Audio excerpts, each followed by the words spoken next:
La revanche de 2022 est là, France-Maroc en quart de finale de la Coupe du Monde. Voici mon analyse complète sur ce match ô combien important. La France arrive dans ce quart de finale avec un parcours parfait. Les Bleus ont toujours gagné en 90 minutes, ils ont écrasé la Suède en 16e de finale et ont sorti le Paraguay dans un match de boucher, assez tendu, face à une équipe très agressive. C'était pas le plus haut match des Bleus, mais justement, ça montre cette force d'équipe. On les a sentis avec du répondant face à cette équipe du Paraguay qui voulait tout sauf jouer au foot. Et c'est plutôt très bon signe. Même quand c'est fermé, même quand ça tape, même quand l'adversaire refuse le jeu, la France trouve le moyen de gagner. Et franchement, c'est que de bon augure. Offensivement, c'est l'équipe qui fait la plus peur au monde. Mbappé, évidemment, reste l'arme numéro 1 et le danger peut venir partout. Olysée, Doué, Barcola, enfin, je vais pas tous les citer, de la vitesse, de la percussion, de la technique et surtout une profondeur de banc qui reste incroyable. La France n'a pas besoin de dominer 90 minutes pour tuer un match comme l'Espagne par exemple. Une accélération, un décalage, une transition et ça peut faire but. Ça s'annonce folklorique. Mais en face, attention, on a un adversaire sacrément coriace avec le Maroc qui depuis quelques années monte en talent, en efficacité, en victoire année après année. Et je trouve que cette équipe dégage une puissance collective assez impressionnante. Le Maroc impressionne vraiment tous les spécialistes. On les attendait pas à un tel niveau. Ils ont tout d'un grand, ils ont une défense solide, ils ont un très bon gardien, ils ont un leader avec Hakimi, ils ont sorti les Pays-Bas au tir au but. Quand même, les Pays-Bas, c'est une équipe qui est toujours dure à manœuvrer. Ils ont mis 3-0 au Canada qui reçoit dans cette Coupe du Monde. C'est plus une surprise. Le Maroc est une équipe de très haut niveau. On ne va pas du tout les sous-estimer, capable de s'ouvrir, de piquer en contre et de faire douter n'importe quelle équipe. Et comme je l'ai abordé précédemment, il y aura cet esprit de revanche pour eux de 2022. Le Maroc voudra effacer cette demi-finale historique déjà à l'époque, perdue face aux Bleus, et ça peut leur donner une motivation immense. Je pense que dans le vestiaire, tout le monde va en parler. Mais pour moi, je vais être un peu chauvin. Je pense que la France, malgré tout ça, reste au-dessus. Et attention, beaucoup de respect pour le Maroc. Ils ont tout pour nous poser des problèmes, mais je pense qu'on a beaucoup trop de solutions, beaucoup trop de talent, trop d'expérience. C'est une équipe qui est quasiment la même que par rapport à celle qui avait perdu en finale en 2022. Je pense qu'ils ont à cœur de retrouver nos petits amis argentins en finale. C'est ce que je souhaite. Et je pense que la France va se qualifier pour la demi-finale de la Coupe du Monde.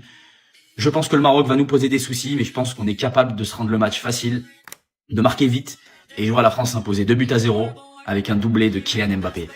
Je suis déjà stressé pour demain, c'est horrible. Maintenant, dis-moi toi ce que t'en penses en commentaire, like, abonne-toi. Ici, tu auras des vidéos sport tous les jours et pas que sur la Coupe du Monde. Il y a le Tour de France qui a commencé. J'y arriverai bientôt, je vais faire une petite vidéo détaillée pour ça. Donc, bon match à tous. Allez les Bleus et les Argentins, on vous attend. Mon score exact pour ce match est, honnêtement, on va pas se mentir, ça va être très compliqué pour les Marocains. C'était vraiment le pire tirage pour eux et je pense le pire tirage pour n'importe quelle équipe.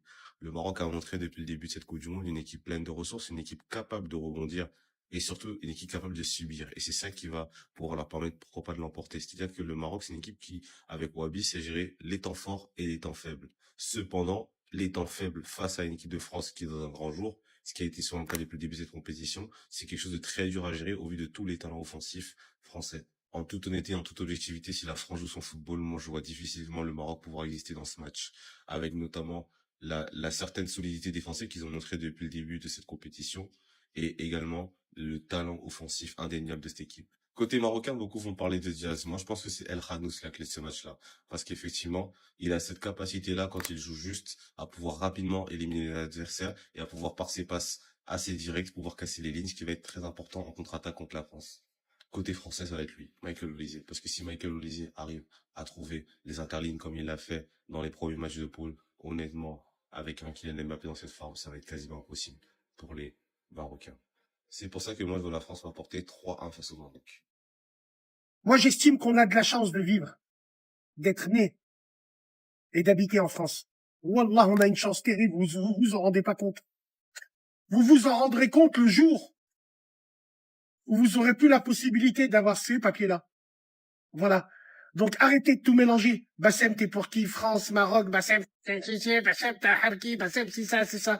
La France, c'est la France. La France, c'est mon pays où je me lève tous les jours. Donc voilà. Il est normal qu'on suit l'équipe de France. Quand c'est contre les pays maghrébins, ça peut que nous faire progresser. Et surtout, je t'ai pas dit que la défaite est obligée ou la victoire est obligée. Mais l'important, c'est d'être content déjà qu'on arrive à ce niveau-là et qu'on se frotte à l'équipe de France dans ce tel niveau de compétition. C'est ça qu'il faut se dire. Donc oui, je souhaite que la France gagne cette Coupe du Monde. S'il y avait la Tunisie en quart de finale, j'aurais dit exactement pareil. S'il y avait l'équipe de Mars en demi-finale, je t'aurais dit pareil. Je souhaite que l'équipe de France gagne la Coupe du Monde. Tout simplement. Pourquoi? Parce que je suis français. Et c'est là où les tahans, mais t'es français, en quoi ils te considèrent pas comme français? Non, non. Je suis français dans les droits et les devoirs. C'est le Mali. Le 11 du Maroc compte 90,91% de parents marocains. C'est précis, hein. Le XI titulaire, le 11 titulaire de la France, lui possède seulement 31,82% de parents français. Waouh, les gars. Regardez comment le match, il a commencé avant d'avoir commencé. Je sais reconnaître des humains qui boudent déjà. Ils boudent déjà, les gars. Après, ça va parler de fitna. Les gars, comment vous expliquez que le Maroc est la seule nation de toute l'histoire de la Coupe du Monde, hein? La Coupe du Monde, ça date qu'elle existe, hein. Je crois qu'elle existe depuis au moins 1930, à avoir aligné un 11 avec 0 joueur né sur le territoire. Ils vont bouder.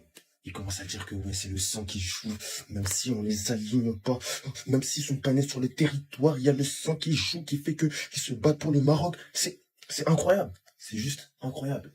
La France est un pays qui a commis des erreurs dans le passé, des erreurs qu'elle reconnaît plus ou moins. Elle a laissé libre cours au multiculturalisme, ce qui a permis de donner une équipe de France qui représente toute la population dans tout simplement son apparence. Et c'est ok. Il y a d'autres nations qui le font, mais comme les joueurs ne sont pas aussi forts ou ils ne sont pas aussi noirs, ça boude. Les Marocains, moi je suis pas le mec qui va vous call out de manière vraiment violente ou je ne sais quoi. Vous allez juste voir le match demain, ce qui va se passer, et après vous pourrez faire étalage de tout votre racisme dans le plus grand des calmes, parce que vous aurez perdu. Après, je parle bien évidemment pas des Marocains qui sont tout ce qu'il y a de plus normal. Je parle de ceux qui se sentent concernés par ce genre de tweet et bien représentés. C'était ces gens réunis au Brasil. Et dites-moi ce que vous en pensez de tout ça, finalement. Wow. Là, vous allez me dire, je suis en boucle sur l'Argentine, mais je viens d'apprendre encore un nouveau truc. Les 5 arbitres de la VAR qui arbitreront le match Maroc-France, les 5 sont argentins. Ben là, vous nous préparez quoi? Expliquez-moi. Non, là, je n'ai jamais vu dans le bus de la VAR les mêmes nationalités pour tous les arbitres. Non, en fait, c'est quoi? C'est dans un souci de communication, hein, au cas où là-bas on parle pas anglais, on se comprend pas. Du coup, vu qu'il y a un Argentin, il comprend pas trop l'anglais, on va lui mettre que des Argentins. Non, c'est quoi l'objectif? Dites-moi. Dites-moi, c'est abattre la France? Parce que c'est le seul moyen que vous avez trouvé pour tuer les Avengers? Non, mais en fait, il faut m'expliquer. Bon allez, c'est full bénéf pour le Maroc, moi je suis content. Full bénéf pour le Maroc, on va célébrer, il n'y a pas de souci. Mais c'est quoi l'objectif? Mais donnez-lui la coupe tout de suite. Mais pourquoi on débat? Pourquoi on regarde? Pourquoi on se fatigue? Ouais, mais là, vous m'expliquez comment c'est possible. 5 arbitres argentins. Mais expliquez-moi pourquoi et qui a eu cette idée? Il s'est dit, non, ça va passer inaperçu, on va faire ça, les gars. Jeudi, on va vivre un véritable scandale pour le match France-Maroc. Alors, c'est la première fois que ça arrive de toute l'histoire de la Coupe du Monde concernant le corps arbitral. Tous les arbitres seront argentins. Alors, on a très bien compris que la FIFA sont des bandeurs de Lionel Messi et de son équipe d'Argentine qui multiplient les provocations, qui font des fautes, qui ne prennent pas de carton et qui ne veulent pas que la France tombe sur eux en finale. Alors, ça a commencé avec le carton rouge annulé de Donald Trump. Maintenant, on fait ce qu'on veut, mais c'est carrément à ciel ouvert en plus. Et là, carrément, on nous placarde que des Argentins, regardez, hein, qui va arbitrer pour le match France-Maroc. On sait très bien l'issue. Hein. Alors, quoi qu'il arrive, même si la France gagne, il va y avoir du scandale parce que on va être dans la souffrance par rapport à l'arbitrage, hein, vous allez voir, c'est sûr. Et là, même les Marocains vous diront qu'il y a un souci dans cette Coupe du Monde. D'ailleurs, pas que les Marocains, le monde entier est en train de crier au scandale. Vous pouvez éteindre vos télés. Les champions du monde, là, cette année, c'est encore une fois l'Argentine. Bravo, je peux plus me les voir. Dis-moi ce que t'en penses en commentaire parce que le monde part totalement en live. Oh! Je suis dans un rêve. Non, c'est faux, wesh, les gars. Pas un, pas deux, pas trois, pas quatre, 5 Argentins sur l'arbitrage pour France-Maroc en compte. Non, les gars, je vais être très clair avec vous. Quoi que vous pensez, quoi que vous disiez, j'en ai rien à battre là. Parce que ça commence à faire trop. Je sais pas si vous voyez ce qui est en train de se tramer dans cette Coupe du Monde. Après les États-Unis, il y a plein qui m'étonne. Si pour vous, vous n'arrivez pas à voir ce qui est en train de se tramer dans cette Coupe du Monde, c'est votre problème. La première... T'imagines même pas, je suis en train de craquer. J'en peux plus, j'en peux plus. En fait, tellement ça devient gênant, je sais même plus si c'est encore nécessaire de répondre avec des arguments parce qu'en fait, les gens ils veulent même plus rien entendre. Ils veulent juste crier au complot, faire les pleureuses et crier au vol, au scandale et à la corruption. Et c'est totalement gênant. Voici les arbitres du prochain France-Maroc, un Argentin, ni africain, ni européen, on a mis un Sud-Américain. Ils se plaignent, ils disent que c'est pour éliminer la France. Les Argentins mis pour arbitrer le match de la France, ils vont forcément être en faveur du Maroc. Vous êtes sérieux là? On va dire quoi aujourd'hui du coup? Un Français 2 Français, 3 Français pour arbitrer le match de l'Argentine. On peut aussi se dire la même chose. Des Français, ils vont se dire que, comme l'Argentine, ils ont battu la France en 2022, les Argentins, c'est des racistes. On va aussi arbitrer en leur défaveur. Du coup, l'argument, il marche ou pas, du coup? Arrêtez de faire les putains de malhonnêtes à crier au scandale. Vous êtes super gênant depuis que vous avez perdu en finale en 2022. Vous criez pour tout et pour n'importe quoi à la corruption. Comme par exemple sur cette faute où il y a faute, des gens nous disent qu'il n'y a pas faute. Qu'on ne doit pas annuler le but. Que c'est un scandale, que c'est un vol. Et avec tout le respect que j'ai pour vous, le climat qui s'installe autour de cette Coupe du Monde, comme quoi ça crie au vol, à l'arbitrage frauduleux, au scandale, à la corruption, à tout pour faire gagner l'Argentine, ça devient désolant. Parce qu'en vrai de vrai, vous êtes juste des fous dans vos crânes. C'est la FIFA qui a mis Messi et les droits les 10 dernières minutes du match pour qu'il fasse le match qu'il a fait? Non. Donc arrêtez de pleurer sur des banalités, sur des foutaises, j'ai envie de dire. Les Argentins qui arbitrent les matchs de la France, c'est la même chose comme des Français qui arbitrent des matchs de l'Argentine. Pourtant, on n'a vu aucune vidéo. Vous cherchez juste la petite bête pour tomber sur Messi et la sélection argentine écrit elle ou voilà la FIFA. Et ça commence à devenir chiant. J'espère que vous avez compris que ça ne veut rien dire de mettre des Argentins pour arbitrer les matchs de la France, vu que des Français ont arbitré le match de l'Argentine. Du coup, remballez vos mouchoirs, en bois vos larmes et arrêtez de pleurer. Avec tout le respect que j'ai pour vous, ensemble la famille.